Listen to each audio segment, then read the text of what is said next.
Welcome to a new episode of the Global Campfire of Coaching. This is an ongoing global conversation where we disseminate information, we exchange opinions, and we share best practices in order to share and grow a community, in order to also not be alone in these trying times, in order to see what other people, what other coaches are dealing with and how they're overcoming that, how they are maybe even thriving, inspiring their communities. And I have a wonderful guest today who I will ask to introduce himself because I actually did not prepare very well and did not find a blurb for you on the internet. I'm so glad to have you. Let's get to know you. Who are you?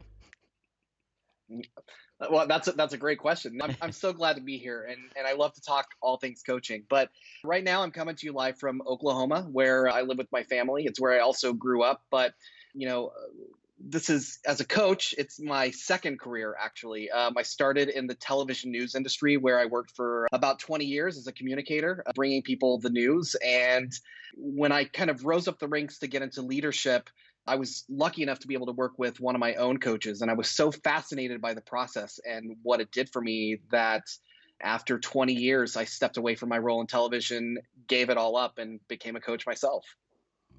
Wow, yeah.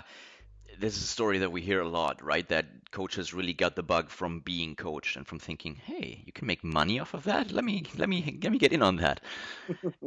So let's rewind a little bit to let's say 4 weeks ago when everything was still kind of normal. What was your routine? What were you doing? What was your life like? I think I was probably doing what everybody else in this industry was doing, is I was trying to figure out a way to continue to make a living. I stepped away from all of my corporate roles to become a full-time coach, and that happened last November. And so I've been spending the last few months building my business.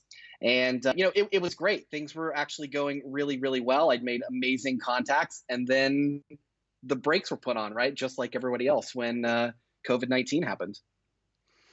Yeah. So everything was still fairly new. If you're saying you kind of took the leap in November, trying to put it all together. So on first glance, you might say it's not an ideal time to have something like this thrown your way. So how have you tried to cope in the meantime? How have you adapted? Yeah, it's been a process. And when I've been working with the members that I coach, we talk about this process a lot. It took me a long time to get the courage to go full time as a coach, right? Because I had this steady stream of income in the work that I did as a communications expert and as a consultant. And for 2 or 3 years, I kept thinking, I want to become a full coach. It's all I really want to do. And so when everything first started happening and I started to see members kind of drop off of my calendar because their jobs were changing, some of them were losing their jobs, some of them were trying to transition to working from home, I started to get scared, honestly. I'll tell you, I was really, really scared. And I wasn't quite sure what to think. I was second guessing some of the decisions that I'd spent, more than a year preparing for in order to become a full-time coach. I started checking my bank accounts and my investments to make sure that I had somewhat of a safety net in case this didn't work. And I was thinking, well, I can always go back to work. But, now as you kind of look at it, I don't know if that's true if I wanted to get back into, full-time communications work, because so many of my friends in that business now are losing their jobs or losing work because everything is kind of at a halt. So, but I would say that kind of changed, right? That feeling of being scared, that fear transitioned for me to something of hope, because I started to see people come back to me and want to talk. And it was not like the coaching that we had been doing before. They wanted to talk about kind of the same things that I was experiencing. They were scared. Some were afraid of losing jobs. Some had lost their jobs. Some were trying to figure out, how do I work from home and also raise my family who will also be at home. And so I've met a lot of people's kids, right, because they'll sneak into the shop whenever we're on video doing coaching. And so for me, it's been this process, and it's kind of been a beautiful thing, because I'll say that I'm doing okay with my coaching, and a lot of the coaches that I've talked to are also doing okay. And so what I think is that this may be one of the most important times for coaches, and that it may be our job to figure out what people are going to need from us on the other side. Hmm. What has been some of the feedback from the people that you've worked with in this new environment? Why did they come back? What are they looking for in coaching right now? That's a great question, and I don't know that there's just one answer. I had a client that I was working with just yesterday that I hadn't seen in a couple of weeks. When we first talked, she was really nervous about being transitioned to working from home. She wasn't sure if she was going to be able to keep her job. And she decided to kind of get back on my coaching schedule because she really needed somebody to kind of talk through what she was feeling with and dealing with. And she lives alone. Her family is actually being quarantined in a different state from where she is. And so she doesn't even have family around. And so it started as her just needing to have a conversation. Other people want to talk about what they're feeling at this point. And I think those are those real conversations. I kind of always hope that coaching, includes feelings. It doesn't always, but I think that's really kind of important. And then people just try to figure out technical things, right? Like, what do people need from me during this kind of crazy time? What do the people that I lead need me to do to kind of keep them safe and make them feel like they're secure as well? Yeah, so there's a couple of things that I want to pick up on there. So, what stood out to me when you say you're having these real conversations, right? So that tells me maybe sometimes in coaching, especially if it's being paid by the employer, it might be a little bit more at the surface level, and it's about how do I get that next promotion and how do I please my boss or keep my job or get the project done or something like that. Whereas from what you're saying in the current situation, this is real stuff. I mean, right now, nobody's going to kind of pretend and put on just a brave face in order to just put a check mark on the coaching session. But it's about real stuff that matters to people, which makes Mhm. coaching all the more Yeah. powerful, right? Absolutely. I mean, I think there's a certain amount of coaching that is transactional, right? There are people who have these kind of high aspirations, and they want to uncover what the secret ingredient is going to be for them to, reach whatever it is in their life that would make them feel successful. And there are people that, I think all coaching is valuable, but in some cases, you feel like you're kind of just working with somebody to get from point A to point B. Like it's kind of this very quick journey.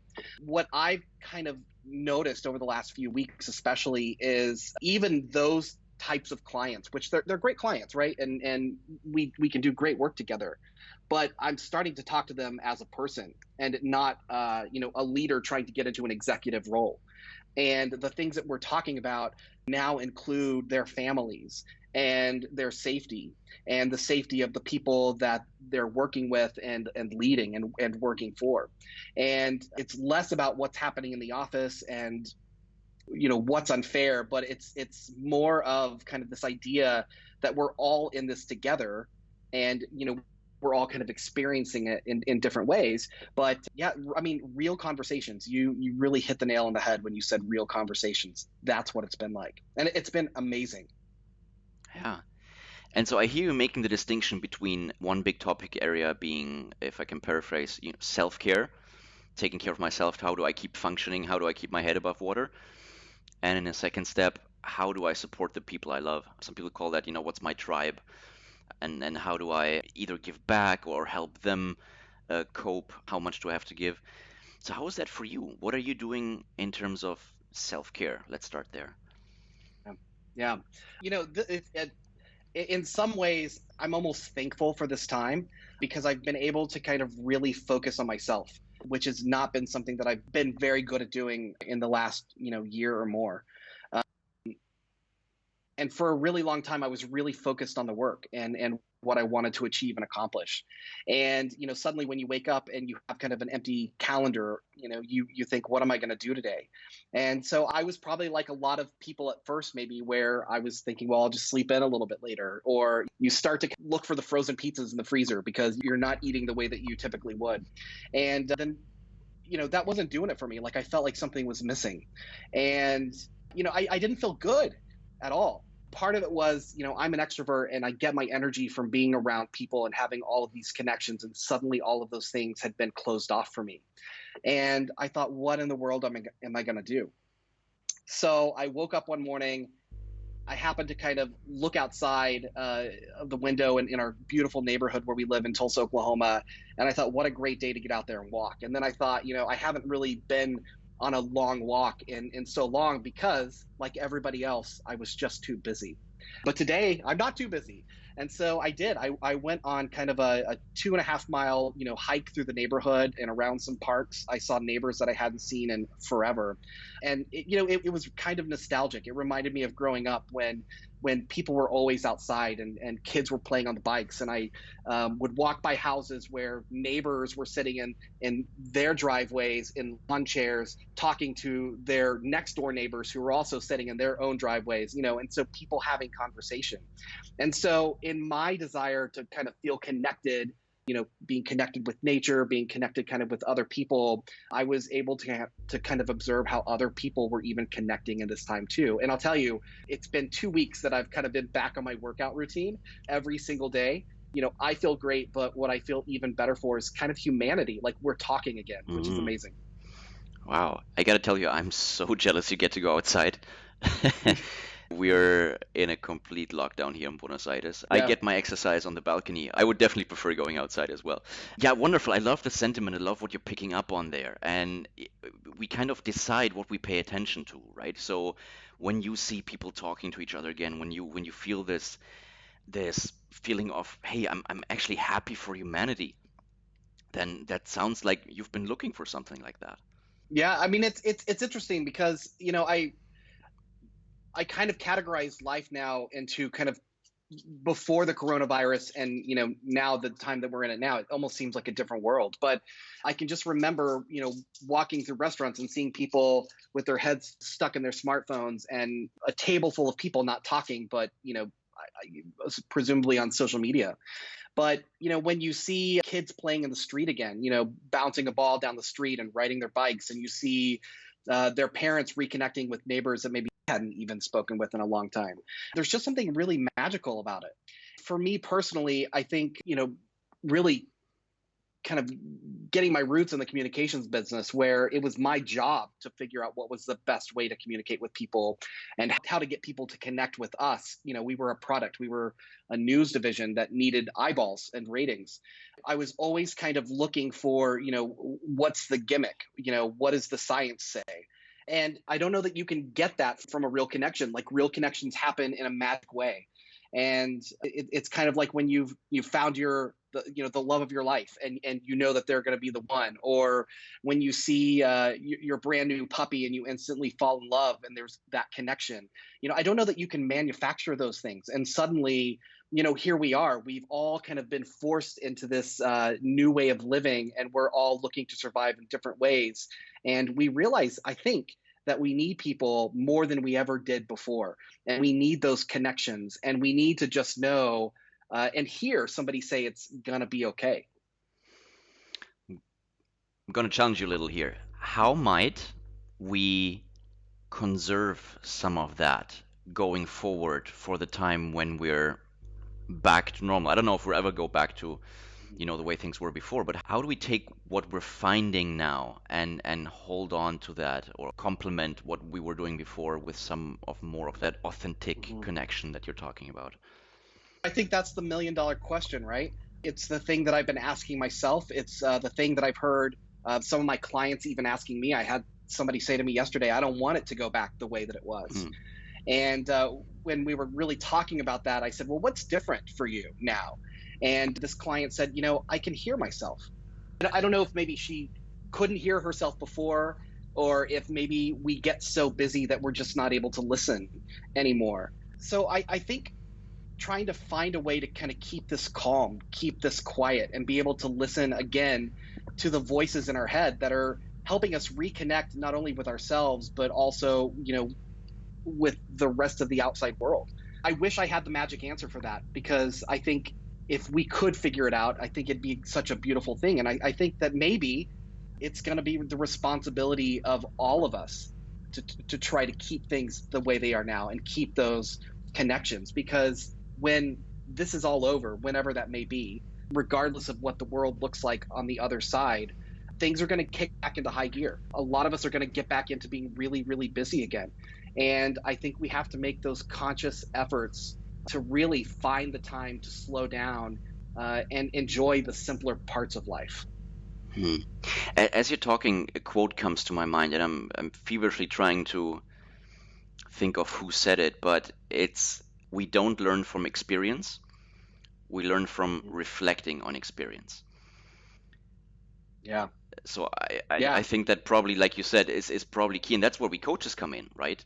By saying not everybody magically by living through this time will sort of grow wiser and will find out more about themselves, but by having these real conversations, as you call them, and by reflecting on what was going on, what was valuable, and what people want to intentionally have more of, that's what I'm taking from what you just said, that that is the way that we as coaches might support people in just being happier, bottom line.